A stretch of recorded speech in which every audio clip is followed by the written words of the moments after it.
Okay. That's I think we ought to talk about phone too. Yeah, we're going to be live in just a second here, Larry. Just getting.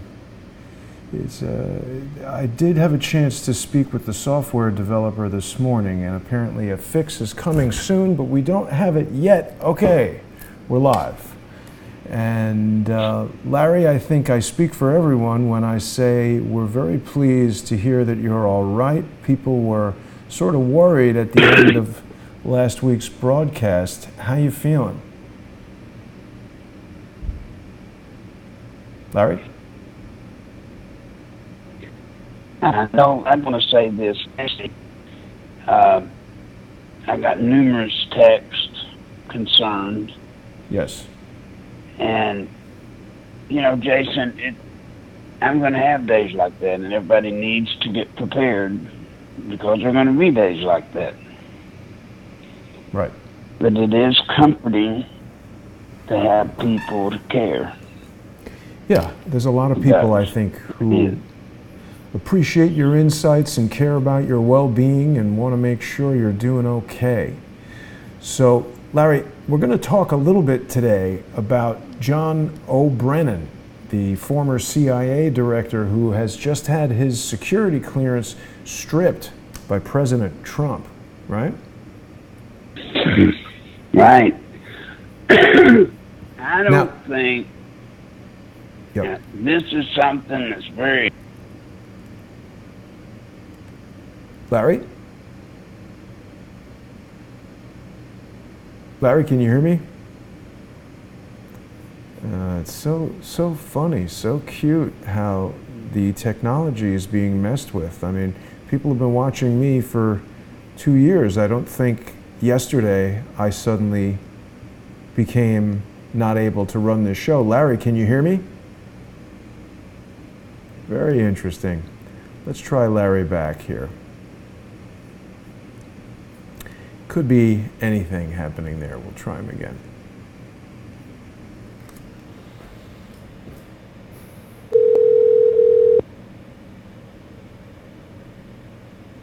Hello. Hey, Larry. Yeah, we lost you there for a second. How you doing? Oh, okay.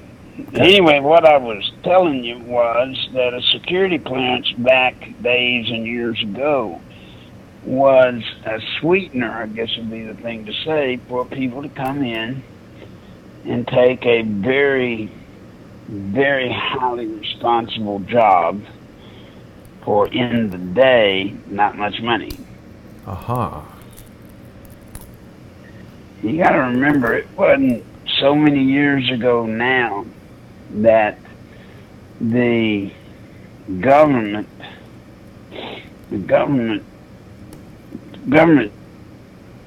just had to be somewhere, Jason, because there just wasn't enough money to compete with the public sector.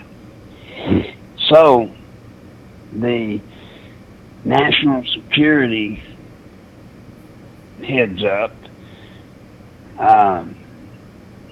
they used that job, or they used that security clearance to help when a person was ready to get out of that job.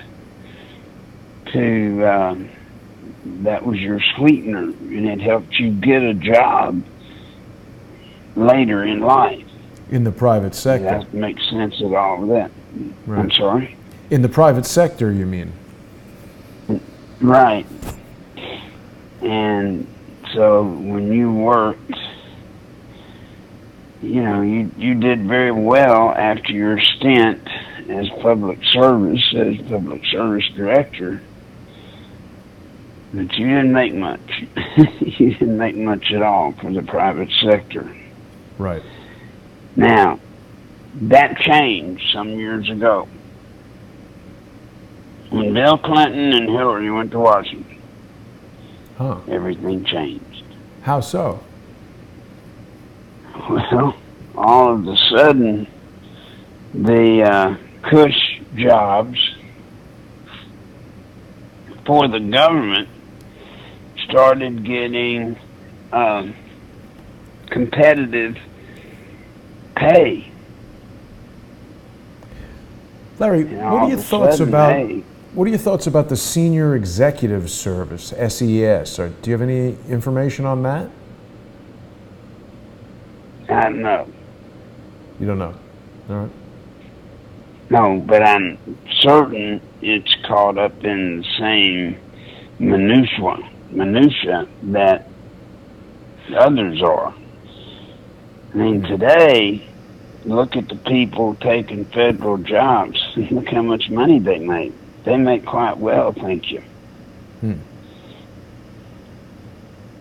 And everything's changed. The whole culture has changed.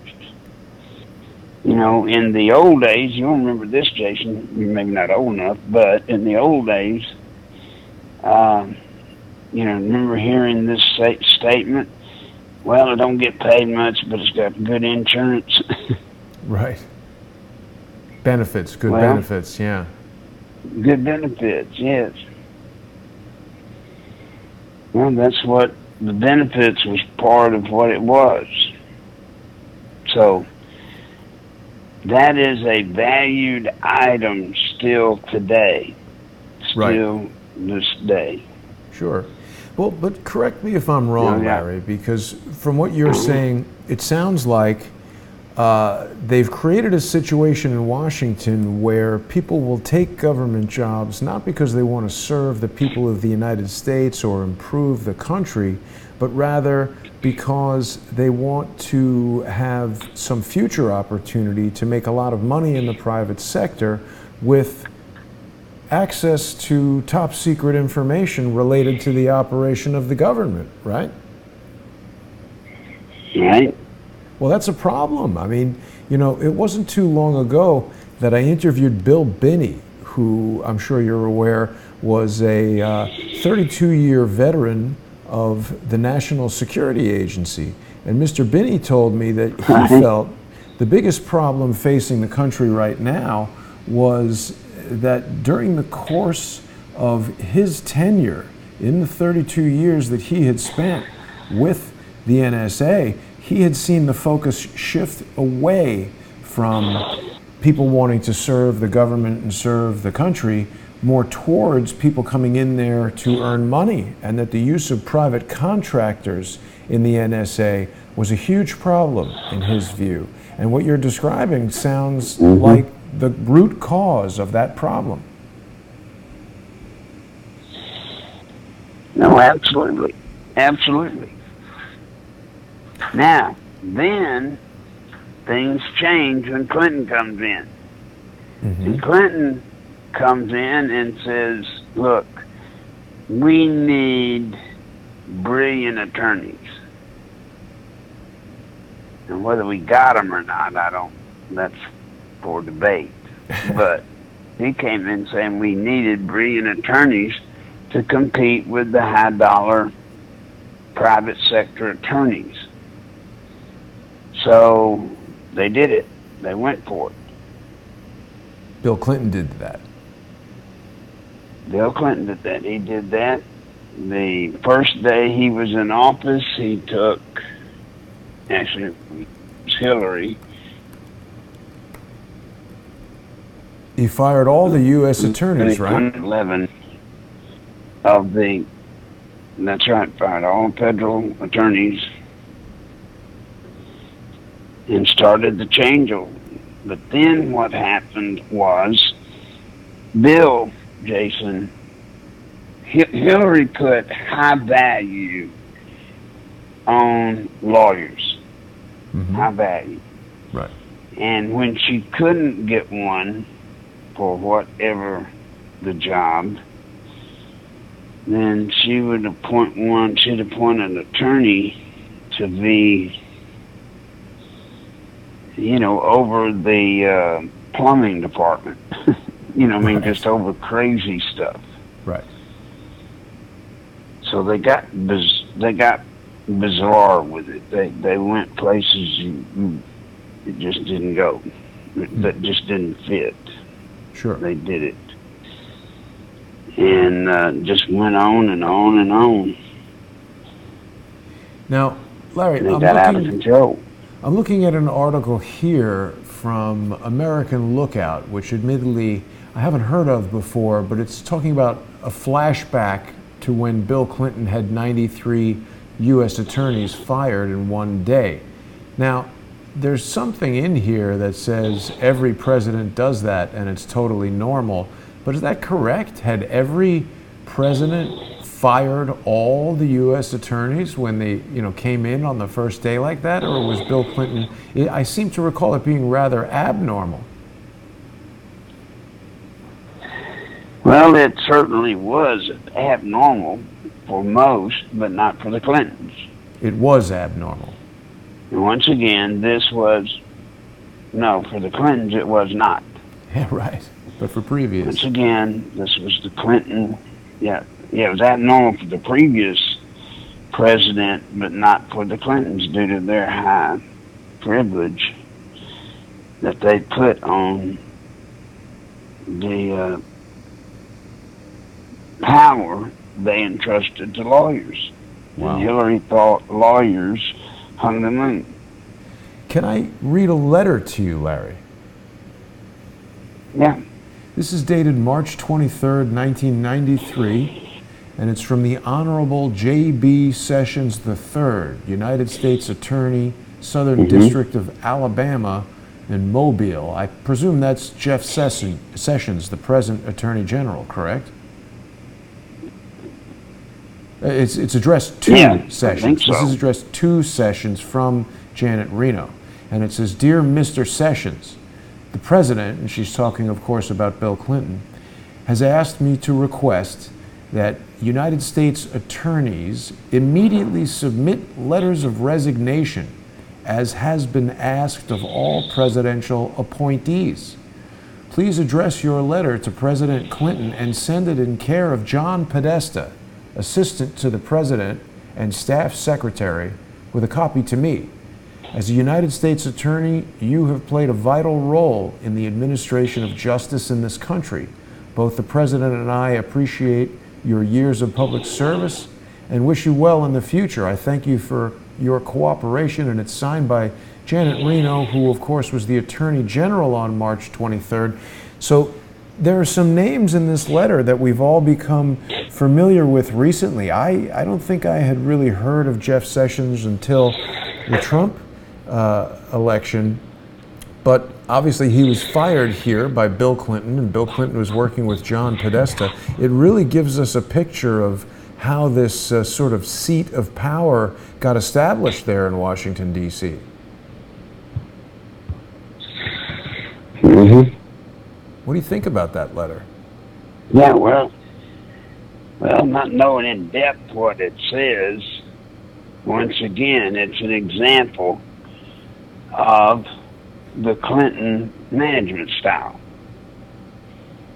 They believe lawyers should be in charge of everything. Lawyers. Yeah.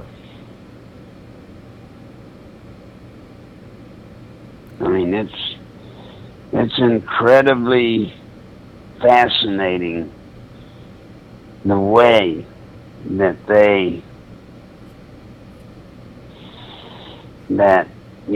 can cut and paste. Right. How they do that. It's just incredible. Very interesting, I think, for the people of the United States to see this as well, because, I mean, we're talking about how the Clintons put so much value on lawyers, but see, one of the things that I've been doing, Larry, is I speak to different people every day, different people every week, and I really value you coming onto the program every week and sharing your insights with us, because you've been in there. You've got years of experience, and you can draw conclusions that other people can't necessarily easily come to, and it helps us understand things. And I take the things that you say and I compare them to things that I hear from people like Charles Ortel, and he gives tremendous detail about the financial crimes, or I should say the evidence that seems to indicate financial crimes committed by the Clintons and their associates. And then I think about what you're saying right now about the value that they place on lawyers. They have extremely sophisticated teams of lawyers who can not only interpret the law so that they can sort of slip in between the cracks, but also they know about the process, the procedure. You know, a lot of people have this idea that if somebody does something wrong to you, you can just go sue them and everything will work out. But I think lawyers and people who I speak to, let's say Larry Klayman, for instance, he talks about what really happens when you get into court and what you can expect and what the process is. So by knowing it so well, the Clintons are able to be remarkably effective at skirting the law. Mm-hmm. Yes. So let's talk a bit. Sorry. Look. Yeah. For years, for at least 8 to 10 years, that I was with Bill and Joe. Yes. With Bill, essentially. I portrayed as I did. Say again, Larry. You're breaking up a little bit. I portrayed myself as an attorney, as a lawyer. Wow. How were you able to do that? Well, in that day, computers had not yet caught up with legal, the legal system. So people couldn't really look you up and figure it out? They couldn't check you out. Got it. They couldn't figure it out. You just go in and say, I'm Larry Nichols, and you know, I'm an attorney. Print up a business card and people believe it. The sleazebag attorney. Well, then I'd call it sleazebag attorney and hum up somewhere, Texas or wherever, and I'd work under their shingle. Wow. Get done what I had to get done. And what was neat in that day is I didn't worry about all of the things that a person that really was a lawyer had to worry about. I wasn't an attorney. I wasn't going to be one. So, but that's what gave me strength inside the Clinton system. Interesting. It's a sight. You've acted pro se as a plaintiff in a lawsuit against Bill Clinton, didn't you? Yep. That was sure impressive. did. That was impressive. But remember this, by the time I did that, I had actually learned a considerable amount of law. Right. Right. You know, law is not this untouchable, unreachable status. It's not. I mean, it's just people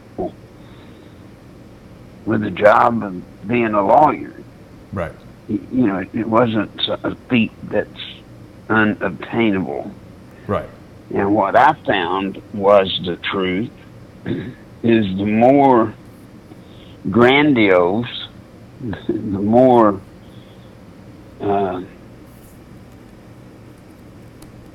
actually, the more entertaining you are, yeah, the better you are. Huh.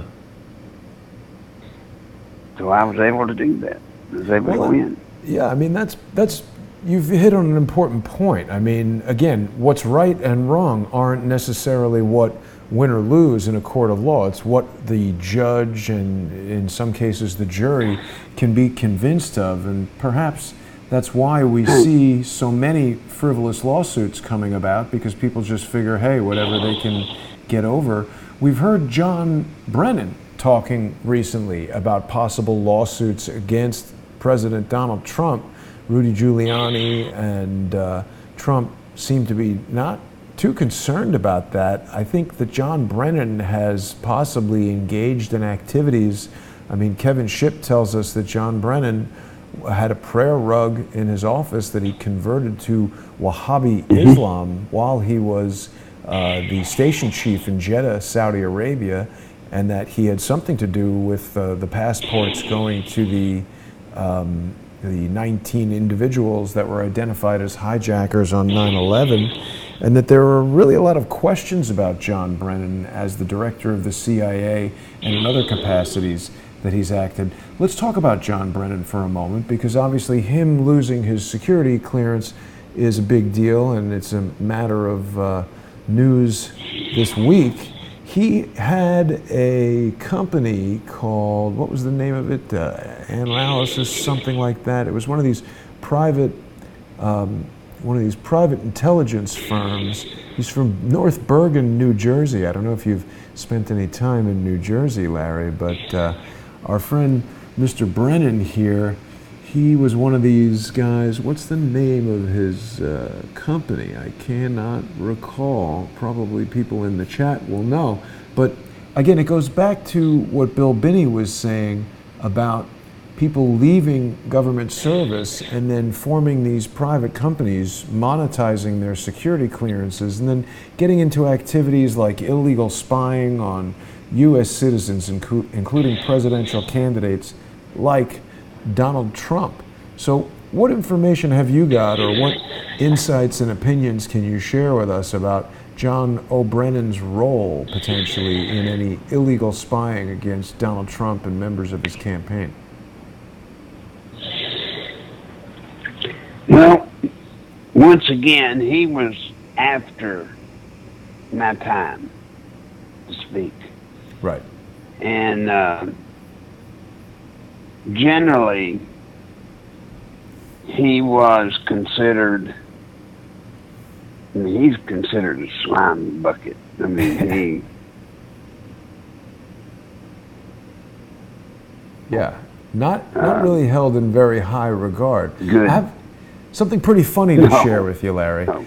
I was looking for some images of John Brennan, you know, when we were preparing for this broadcast, and thank you so much for taking time today to join me.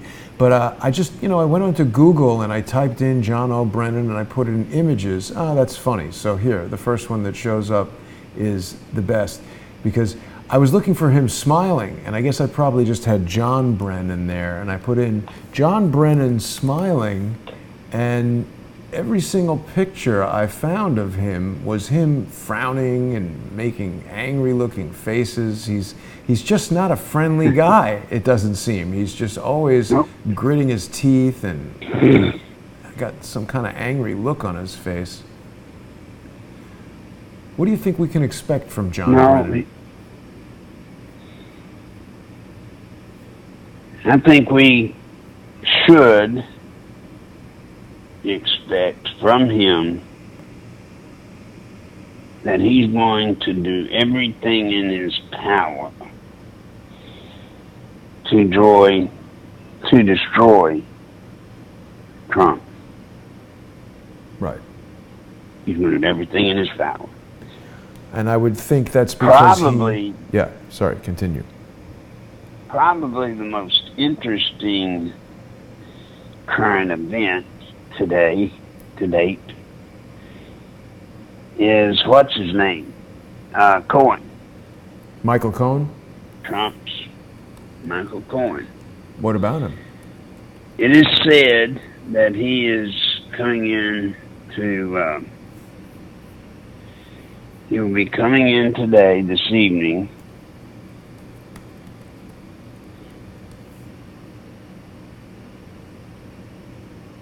Yep. Conjoining against Trump. Doing what against Trump, did you say? Yeah, he's going to be conjoining Mueller in their case against Donald Trump. Conjoining. What does that mean from a legal standpoint? From a legal standpoint, that means basically joining the suit. Wow. So Michael Cohen is going to join with Mueller against Trump, you're saying? Against Trump. Now, Jason, this is what I've warned y'all about with Mueller. Damn it, this is what I told you would happen, didn't I? Well, yeah. I told y'all, Mueller and the people he brought in with him, that entire team, they're specialists in framing people. Right. Setting them up and framing them. Putting them in a position where they have to make some kind of a deal. Mm-hmm. Right. The New York Times and CNN are all reporting that Michael Cohen is entering a courtroom and that a plea deal is expected soon. Do we know specifically what Michael Cohen has been charged with? I guess it was election fraud because he paid this porn star $130,000 to ostensibly not talk about having sex with Donald Trump. Is that right? Mm-hmm. Well, what he is going to my understanding of his particular portion of the case, Jason, is that he will come in and he will add to the case the fact that Trump did pay him to basically not pay, what's her name? Stormy Daniels. Stormy Daniels. He was brought in from day one to say that Trump paid him to get rid of Stormy Daniels. And that's what he's been doing. Well, let's break this down for a second, Larry, because it's interesting. Now, it's my understanding, approximately, that the allegations are that Donald Trump met this woman, Stormy Daniels, who was an adult film actress, a porno star, and he wanted to put her on his show, The Apprentice. Do I have that right? And he pitched it to NBC, and they said she's too risque for commercial television. We don't want it to happen. So nothing happened. She alleges that they had consensual sex and that Donald Trump was married at the time, and he made an arrangement with her to pay her $130,000 in exchange for essentially signing a gag order. Now, we could certainly talk quite a bit about the morality of something like that. It doesn't seem like the right thing to do, but in the strictest sense, offering someone $130,000 not to talk about something doesn't seem illegal. You're allowed to give people money if you want, and if you can get them to agree to do something that isn't illegal, you know, not talking about a personal encounter isn't illegal. Now, what Mueller has done, as I understand it, is tried to equate that $130,000 payment with a campaign contribution, and it's outside the laws of election finance. So, as you're saying, they've basically framed Michael Cohen. And this article in the New York Times is interesting in how it's worded. It says specifically that Michael D. Cohen, President Trump's former fixer, and the fixer, of course, that's New York Times language. He was his lawyer. However, we want to qualify his role as a matter of opinion. He agreed on Tuesday to plead guilty to campaign finance charges. Now, that doesn't necessarily mean that the charges are legitimate. They're just, someone could have sat in a room with Michael Cohen and said, either you plead guilty to this charge or we're going to come up with something else to ruin your life, right? Mm-hmm. So that's interesting. Exactly what they've done. That's interesting. See how this system works every time. That's what's so frustrating, Jason. Right. It works over and over and over again. And as long as the Clintons are there, they will destroy people. I mean, what do you say? I mean, they will destroy people. Right. You know, I told you there were two types of levels of destruction. One was the Clinton roast, and then the other was Arkansas.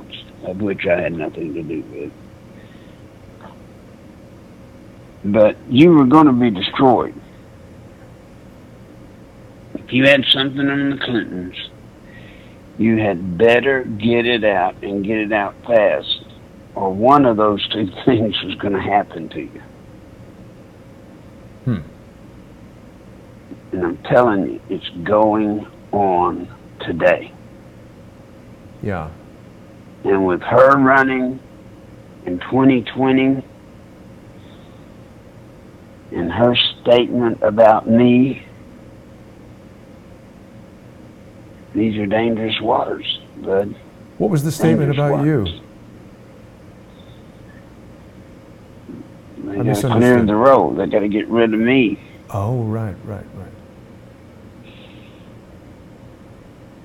I mean, she is not going to run with me out there again, exposing her for what she is. Right. Well, I think it would be a huge mistake for Hillary Clinton to run for a number of reasons. I mean, she's already lost, so it certainly doesn't seem like she's a very viable candidate. This is so interesting to me, though, to see how this works. Michael Cohen has been given a quick lesson in the Robert Mueller school of how to do what the hell we want you to do. They basically raid his office in violation of the attorney-client privilege. They take his documents, and I mean, it's interesting, Larry. We're hearing here about, you know, possible violation of campaign finance laws. What about this guy Charlie Tree from China, who was financing Bill Clinton's presidential Charlie campaign? Tree, I'm the one that exposed Charlie Tree. I'm the one that brought him out back when Clinton was president. Me. That came from me. Tell us about that over and over and over again. How do I know these people? How do I know all this stuff? I am not smart. Probably the dumbest person in the room. Well. And I want to tell you, you know, you say, how can Hillary possibly, you know, run again? You know, I know she didn't do a very good job. You know, I know that the DNC, they didn't like her, as it turns out. Well. Let me tell you what she'll do. Hillary will run on her resume. That's what she does. She runs on her resume. Bill runs on his charisma. She'll run on her resume. What is her resume? Good God, she's the most qualified person, Jason, that has ever sought the office. Think about it. She's been First Lady. She's been United States Senator. She's been Secretary of State. Yeah. I mean, that girl has been at the top of the top positions, wouldn't you say? She's definitely got a lot of experience in government, but the thing is, I feel like every single thing she's done has been a disaster. And I think even John Podesta said everything she touches turns to SHIT or something along those lines. Yeah. Right? So let's take it back to Mr. Brennan for a moment, because that don't mean nothing. No, it doesn't. It doesn't. I want to take it back to Brennan for a second, Larry, because we're seeing all these things happen. These are different operatives within a network, right? They're all working towards a goal, but they seem like, you know, different people who are corroborating each other's stories and whatever. And we've got, you know, John Brennan now talking about lawsuits against Donald Trump. That's ridiculous. We've got Michael Cohen being, you know, quite obviously pressured. I mean, this is becoming very apparent to me. I think a lot of people who read the New York Times will sort of gloss over the details and come to the conclusion that, you know, Mueller's team has finally found some legitimate evidence against Trump and that his lawyer is testifying against him, so Trump must have done something wrong.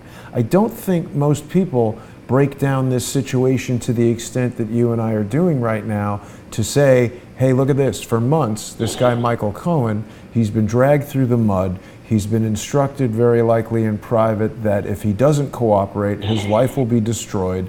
He sees the example of General Michael Flynn. He sees the example of Paul Manafort.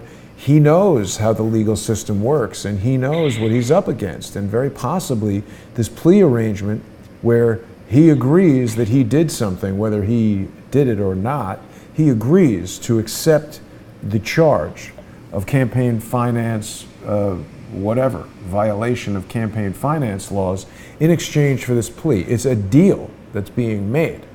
And so they're basically weaponizing Trump's own lawyer.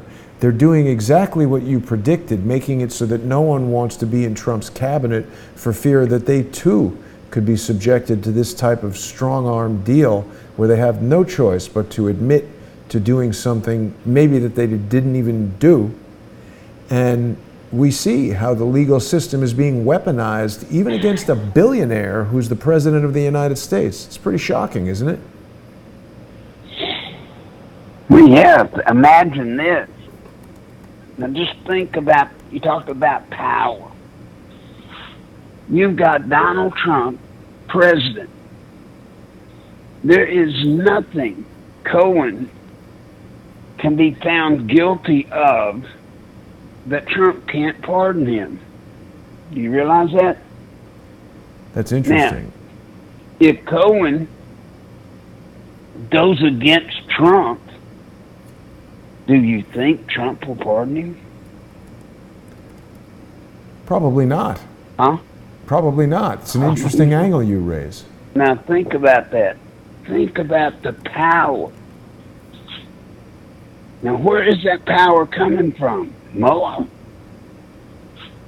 Mueller's just a weapon. He's just a weapon. He's not the war machine. He's just a weapon of it. Right. So where is the power coming from to do that? It's a good question. Where? Only one place. Only one place. Do you know what I know? Tell me. If you've been, I know there's only one place. Swear to God. Clinton. Well, but the Clintons are obviously, I mean, you know, at one point they were, you know, pawns, right? I mean, they were, we see these pictures of Bill Clinton with H.W. Bush when they're orchestrating the Mena, Arkansas stuff. We know that George Soros has paid money to the pizza pack that's run out of Comet Pizza by James Alefantis. Have you and I ever spoken about that, Larry? What do you know about George Soros? And No. Well, I haven't spoken about Soros much. And I don't talk about the pizza pack because I don't know, you know, personally, I don't know what the truth is. Alex went with it heavy, and you see what's happened to him. So, I don't know. I truly don't know. A lot of trolls here in the comments, Larry, talking about dumb stuff. But, so you don't know about that pizza pack, but doesn't it seem that people like George Soros and Linda Rothschild and these types of big money interests are the ones driving the Clintons? I mean, are Bill and Hillary Clinton, they're not the seat of power, right? They're puppets doing the bidding of some other people, right? They are the seat of power in one way. That damn Clinton Foundation. Right. I'm telling you, they're reconstructing it. They are behind the scenes. I'm telling you, they're building it back. Building it back. Here's what they're building it back. Here's what they're doing. If this is how they run, if I'm elected, do you want me to be president and head up the Clinton Foundation? Bill head up the Clinton Foundation, and you not have helped. Think about it. You don't want to be left behind on the Clinton Foundation. You don't. Right. They did. If you don't believe that, they did that trick, if you remember, to Bill Gates. How did they do that trick to Bill Gates? Tell us about that. Well, Al Gore, in Bill Clinton's second campaign for president, went to Gates and said, we need, I don't remember, it's like $50,000.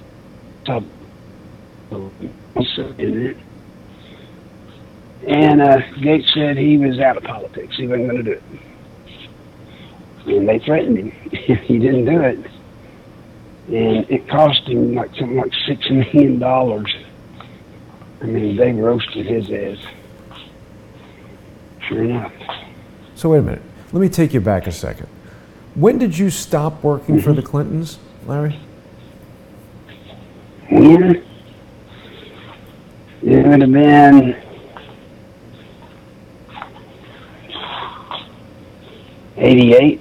88. So the Clinton Foundation wasn't formed until 2004 or something like that, right?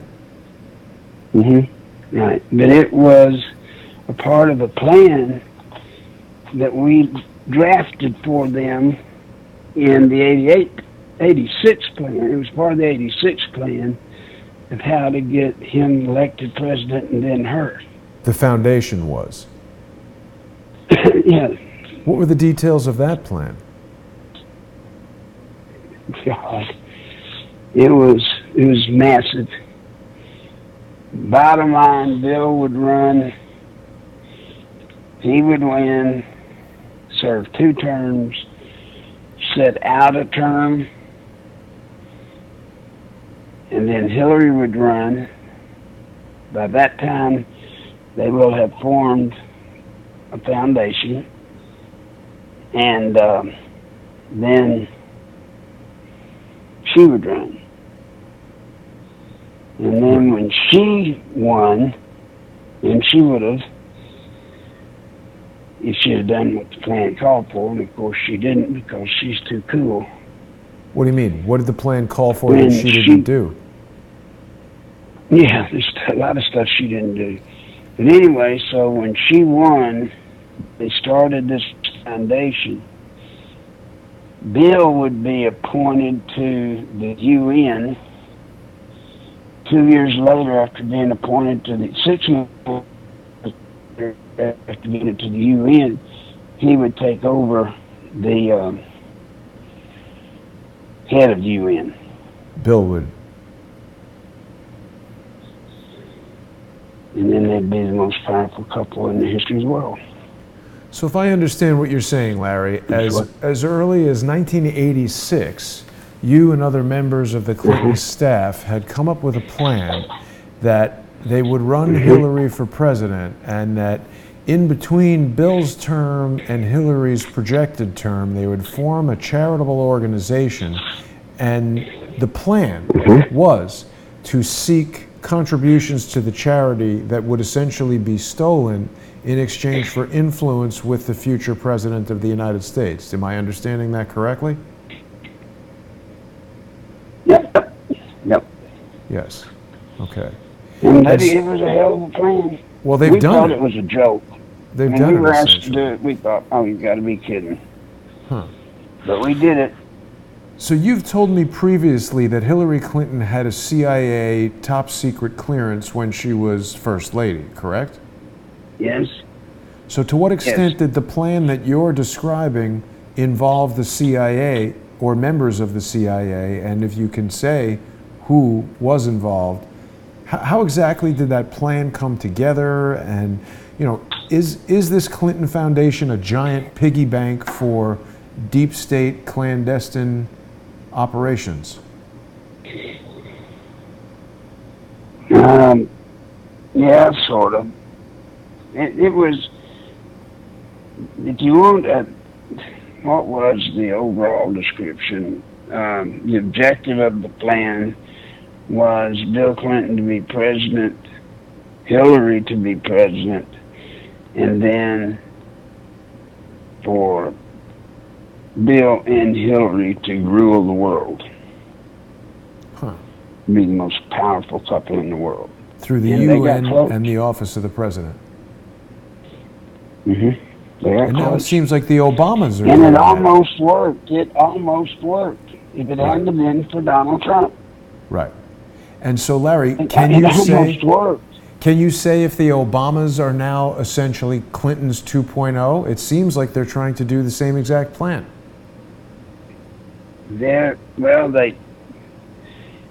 my knowledge, they never were.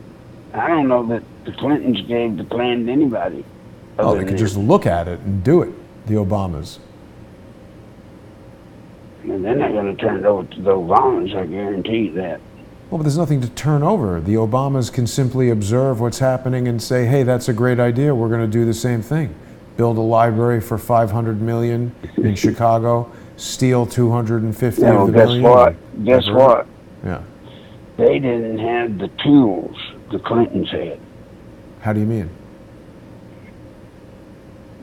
They didn't have the team that Clinton had. They didn't have the plan design. They didn't know the design of the plan. Uh-huh. I mean, you might think you know it now that I told you to, but it's a lot more in depth. It's a lot more complex than what I can just give you here in a little 3-minute dissertation. Got it. Jeez, man.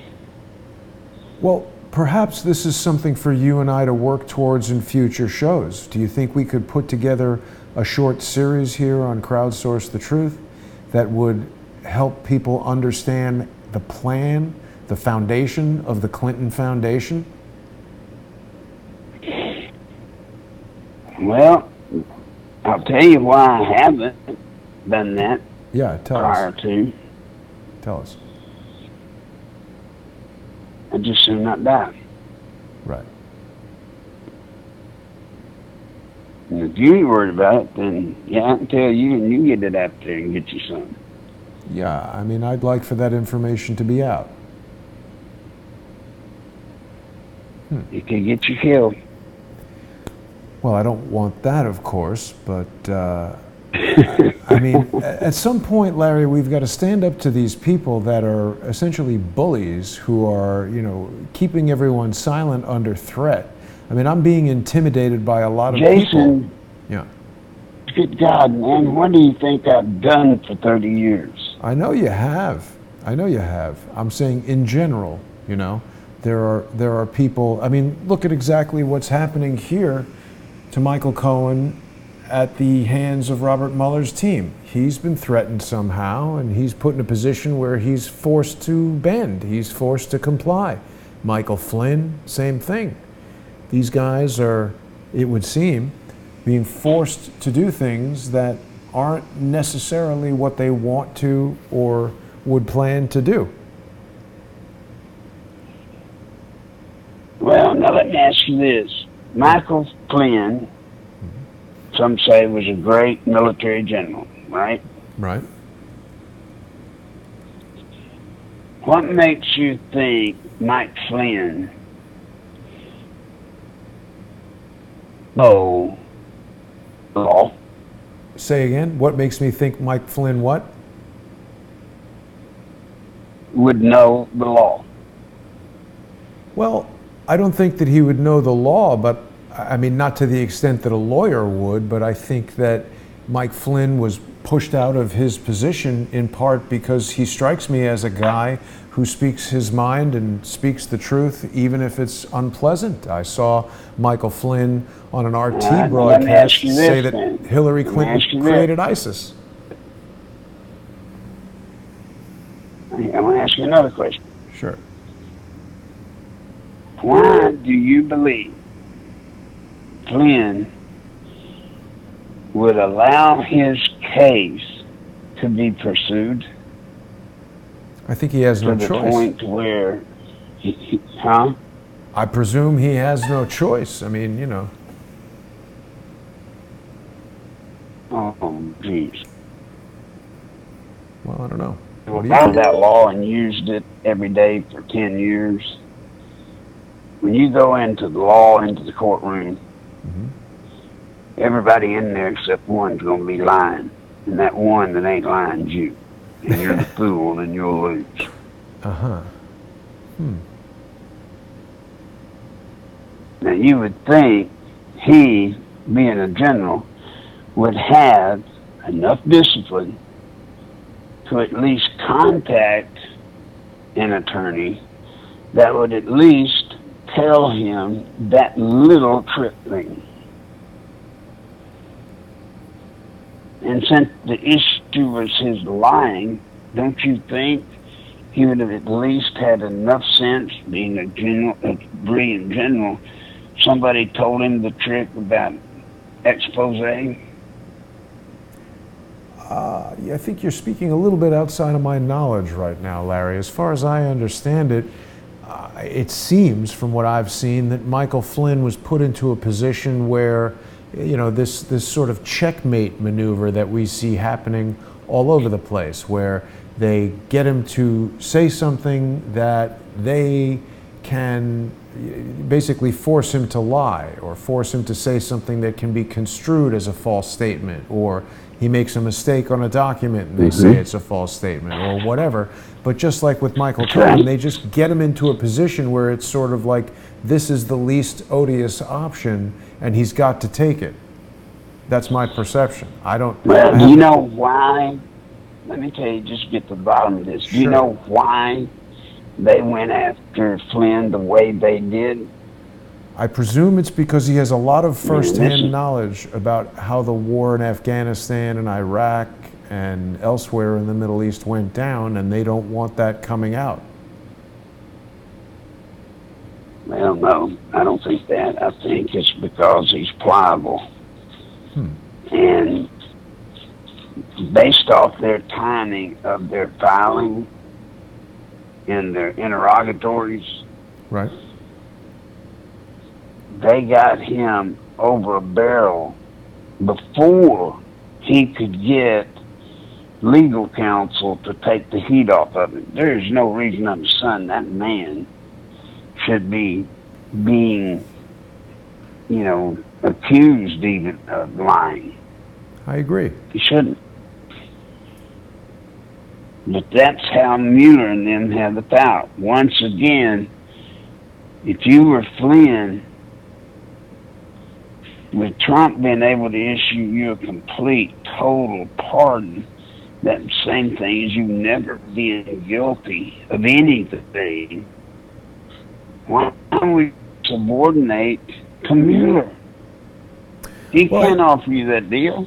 But I think the problem is they've, again, in this checkmate type of maneuver, set up a situation where if Donald Trump pardons all these guys that they're accusing of crimes, they then go charge Donald Trump with obstruction of justice. I mean, I'm not a lawyer. I can't anticipate the chess moves that these guys are making 5-10 moves out. But I do believe it's a pretty regular practice, even with the comparatively simple adversaries that I'm dealing with, for them to set things up several steps in advance. They do something to provoke a response from someone, and then they use that response against them. And they generally have a plan where the response, or a lack of response, or several responses each have unpleasant outcomes for the target. And they're able to manipulate these situations to force people into submission, basically. And I think that's what happened to Michael Flynn. I think. No. No. No, presidential power precludes that. Well, it's hard to say. And that's what I'm saying. All of this is all rigged, bud. How do you mean? And I know that your switchboard's probably lighting up and calling me every name but normal. There have been a few calls, it's true. Look, President can do anything he wants. The rest of the country can squirm. His political enemies can squirm. But he cannot be brought before any judicial system for obstructing of justice. Because he is president, so therefore he can not be guilty of obstructing justice because that's his job. It's within his job purview. Well, now, why? My point is, why are we in this shape? This checkmate that you're calling for. And that's a proper thing, really, a checkmate. Yeah. Why? I don't know. Why are we in it? Well, see, in Arkansas, there was a time when you couldn't trust an attorney. Yeah. In Arkansas, you couldn't trust one. I believe that. Because attorneys here, if you went against the Clintons, you would never work again. Right. Ever. Yeah.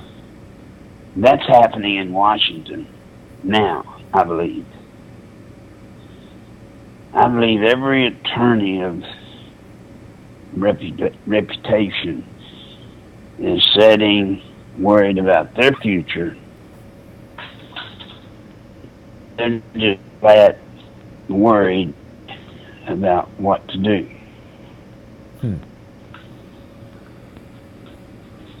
Because I'm telling you, one mistake in Washington, D.C., Jason, one mistake, and you're out of law business.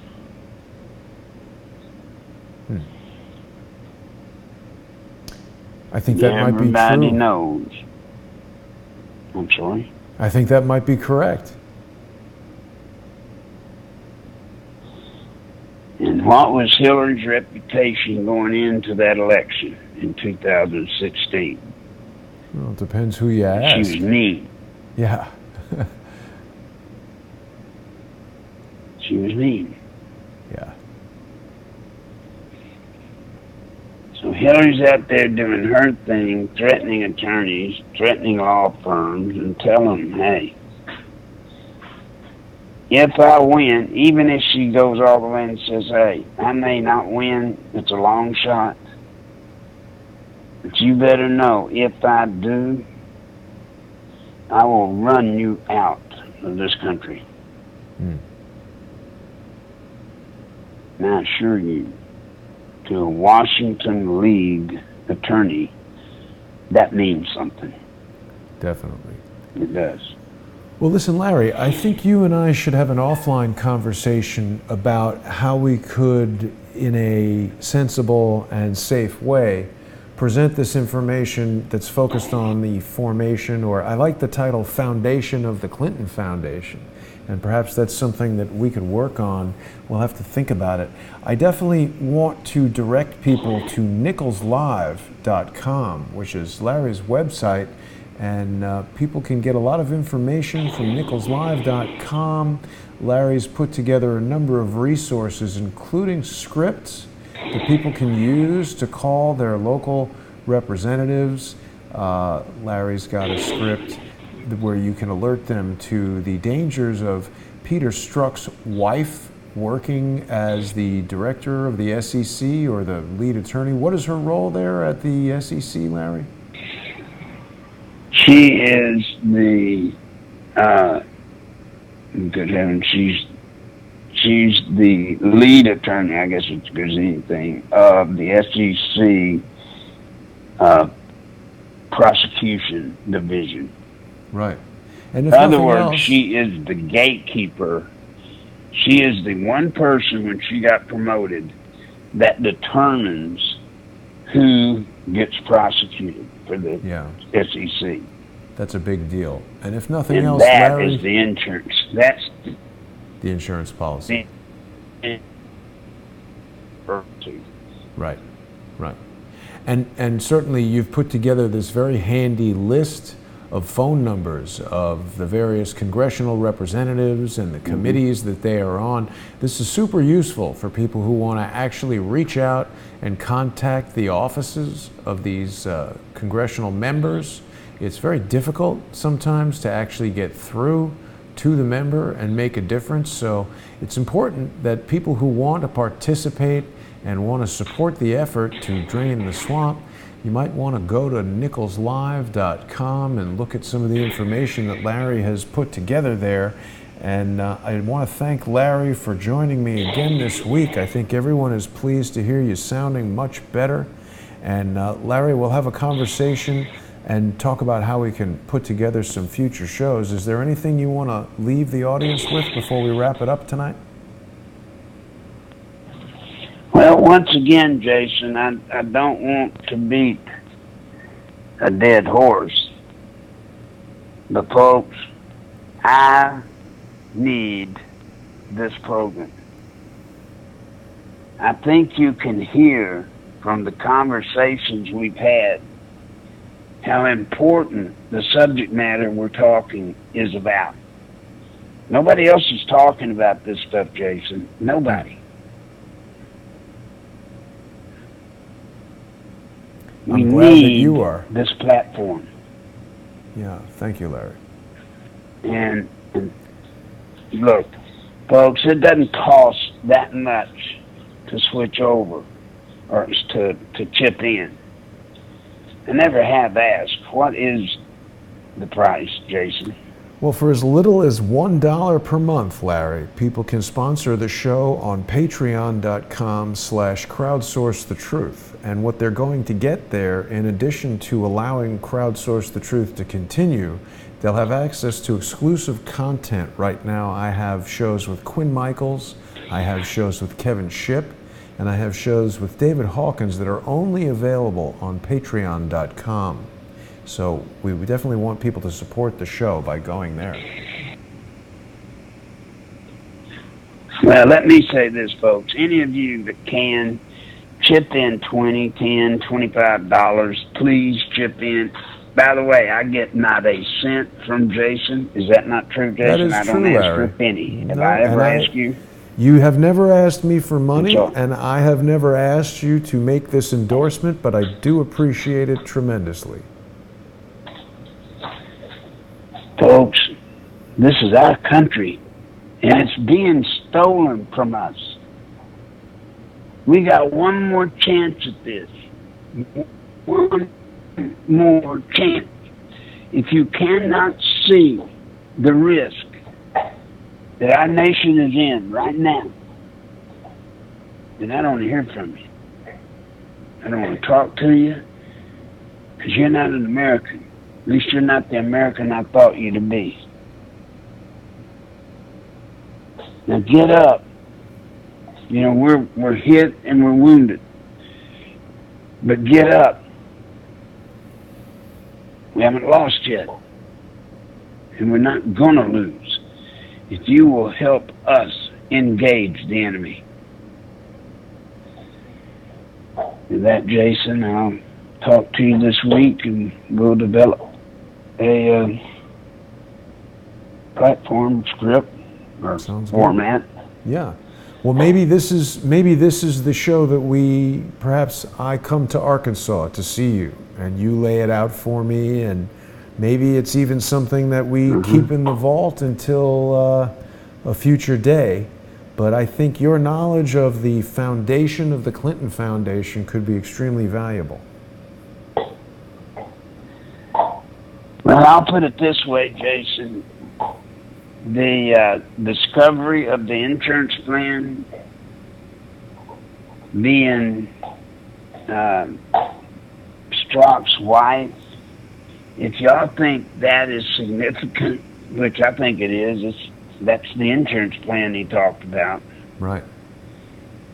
Then I think what you will learn about the 1986 plan for the Clintons will blow your mind. Yeah. It will. And you know, Larry, I also want people to know that if they go to nicholslive.com, there's a donate button there, and people can support Larry through PayPal or credit card. He's got a GoFundMe site, and everyone needs to make their own decisions about whether they want to support Crowdsource the Truth or not, and whether they want to support Larry Nichols or not. And I would reiterate that, you know, whoever comes on this program, or whoever comes onto YouTube or whatever platform you're watching this on, people are going to say things, and there's going to be people out there who agree and people who disagree. So I think everyone needs to critically evaluate all of this information and arrive at their own conclusions. And whether you agree or disagree, if it's something that you're watching, if it's information that you utilize, you should consider supporting the independent people. Larry's not working for CNN or Fox. I'm not working for the New York Times or MSNBC.